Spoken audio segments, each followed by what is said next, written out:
Nagaan keenya kabajaa bakka jirtan hundatti isiniif haa baay'atu. Akkam jirtu hordoftoonni YouTube channel Boonsaa Addisuu Guutee baga nagaan gara YouTube channel kanaatti dhuftanii YouTube channel kanaaf haaraa yoo taatan subscribe gochuudhaan maatii keenyatti dabalamaa isiniin jenna. Amma odeeffannoo gaggabaaboo isiniif dhiyeessina. Gara jabina guddaatiin Kristaanotni 50 ajjeefamuu isaanii dhageenyeerra gara duubaatti odeeffannoo kanaan isiniif kennina. Waa'ee warra utuu soomanii nu ajjeesanis barreeffama gabaabaa isiniif dhiyeessina. Waldaa Mekane Yesus Ibsa ariifachiisaa aggaamii amantootni Ortodoksii waldaa ishee Aqaaqii Basaqaa fi Galaanatti raawwate mormuun deebii waldaa Bataskaana Ortodoksii Itoophiyaa irraa akka eegdus lubni Yoonaas eeggasuu dubbataniiru. Ibsa isaaniis isiniif dhiyeessina.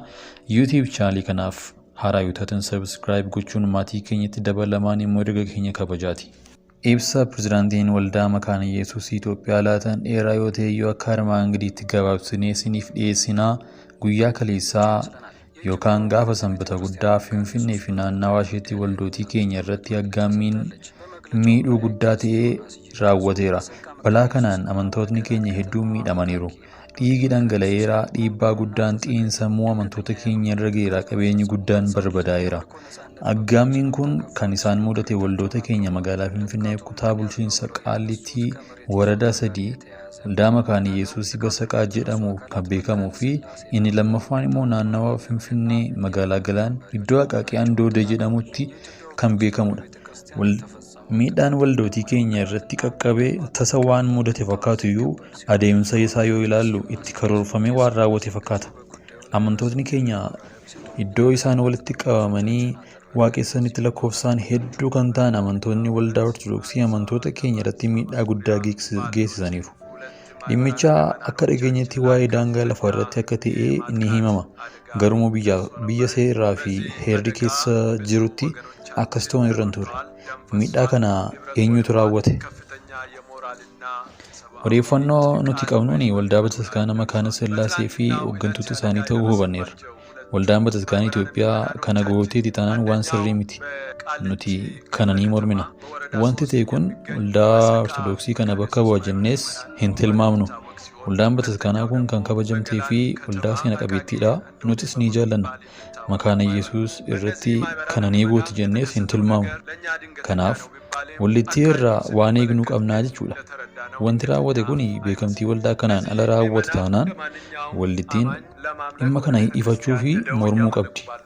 Maqaa Bataskaana Makaana Sillaaseetiin wanti raawwate kun kallattiin waldaa Bataskaanaa Itoophiyaa kana waan ilaallatuuf ariitiin deebii laachuu akka qaban kabajaan isaan gaafanna.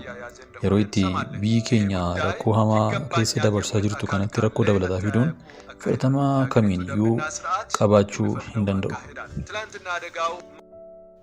Egaan gidduu kana akkuma dhageenyi waldaa Mekane Yesus Itoophiyaa naannoo Aqaaqii argamutti akkasumas immoo Galaan Andoodee iddoo jedhamutti dhiibbaa waldootii kiristaanaa irratti geggeeffameen utuu isaan waaqeffachaa jiranii miidhaa guddaan irratti geggeeffameera. Waldaan isaanii qabeenyi isaanii guutummaatti barbadaa'eera. Lubbuun dargaggeessa tokko yookaan kiiboordistiin waldaa Aqaaqiitti argamu lubbuun darbuunsaa odeeffannoon ba'aa jiru ni jira. Egaan warri akkas godhan kun amma ji'a kana keessa warra soomaa jiranidha. Kana jechuun immoo utuu soomanii warra nu ajjeesan kana irratti barreeffama gabaabduu tokko isiniif dhiyeessina. Innis akkas jedha. Macaafni qulqulluun waa'ee warra soomanii fi waa'ee soomuu isa dhugaa maal akka jedhu mee gabaabsinee sitti himnu. Waaqayyoo immoo kunoo yeroo soomtanitti waanuma jaallattanii in raawwattu. Hojjettoota keessanitti hojii hin cimsitu. Kunoo isin yommuu soomtan waliin qoccoltu, waliin loltu, aboottee anis wal rukuttu. Akka amma soomtan kanatti yoo itti fuftan kadhata keessan waan isiniif dhaga'u isinitti fakkaataare soomiin ani fo'adhee isa akkasiitiire inni isin soomuudha jettan isa namni gaaf tokkoof dhiphisee akka dhallaadduu coollegee mataa isaa gad qabatee uffata guddaas uffatee daaraa keessa taa'u kana guyyaan waaqayyo jaallatus isa kanaare.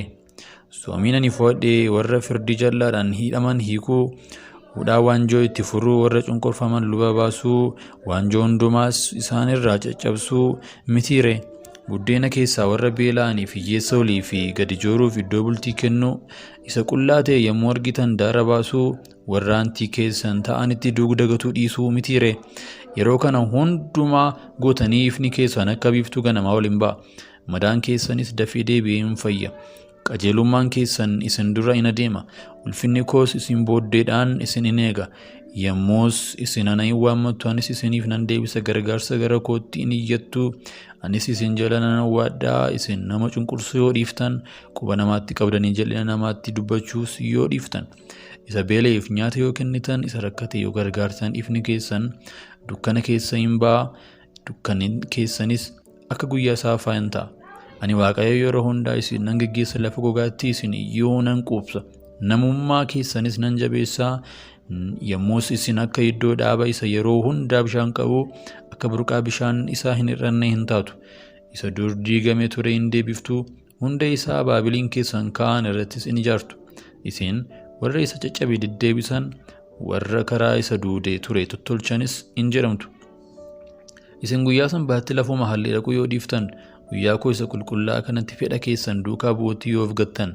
guyyaa sanbataa guyyaa gammachuu guyyaa qulqullinni koo ulfina itti argatu yoo godhattan guyyaa sanatti dhimma ofii keessaniitiif adeemtanii itti gammaduu wanta waa hin baafneef dubbachuu yoo dhiiftan yommus ana waaqayyotti in gammaddu ani immoo iddoo ol kaa'atti akka isin ol baatan dhaala Yaaqoob abbaa keessanis akka isin nyaattan nan godha jedhee afaan kootiin kana dubbadheera. Odeeffannoo keenya kan biraatiin Naayijeeriyaatti miidhaa finciltootni gaggeessaniin kiristaanonni 50 ajjeefamuu isaanii Morning Star gabaaseera. Iddoon itti ajjeechaan kun raawwate Giwaa jedhama.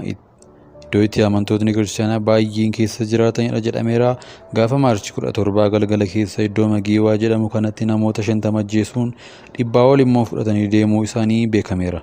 Namoonni achi turan Morning Stariif akka himanitti miidhaan mana jireenyaa isaanii akka gubanii fi halkan guutuu miidhaa kana keessa akka bulan himaniiru.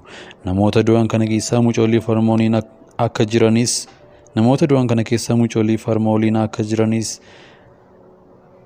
namoota du'an kana keessaa mucoolii farmooliin akka keessatti argaman himameera. Tiyaansoonis boorii isaa awwaalcha akka hin geggeeffamne dhukaasa irratti banuun isaanii geggeeffameera. Dhimmi nageenya naannoo sanaa akka ibsanittis achi qofa osoo hin taane iddoo magaalota baay'ee keessatti miidhaa kana geessisuu isaanii dubbatan. Namooti naannoo sana dhimma nageenya naannoo sanaa komachuu isaanii Morning Star dubbateera. Hordoftootaaf kabajamtoota keenyaa kun odeeffannoo keenya amma qindeessinee isiniif dhiyeessinedha. Odeeffannoo biraatiin nagaa walitti deebinutti nagaa waaqayyootiin tura.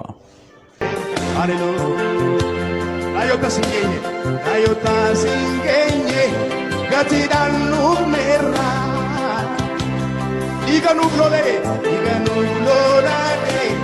atsamiin daagana waan Yesus nuuf ta'e barumaan yaadanna sitnaaf waaqa sitnaaf waaqa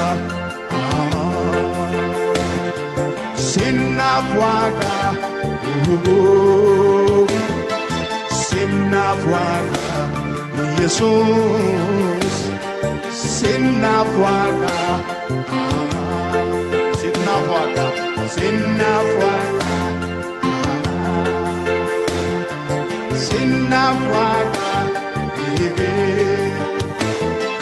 sitnaaf waaqa Yesus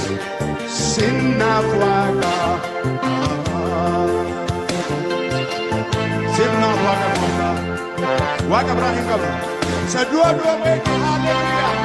Sitnaaf waaqa.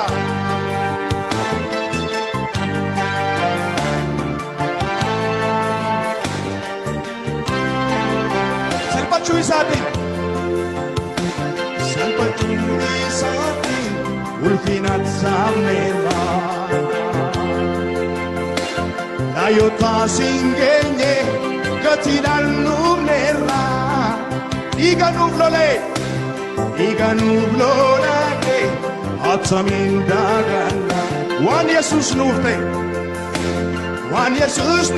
ta'e barumaan yaadanna salphachuu isaatiin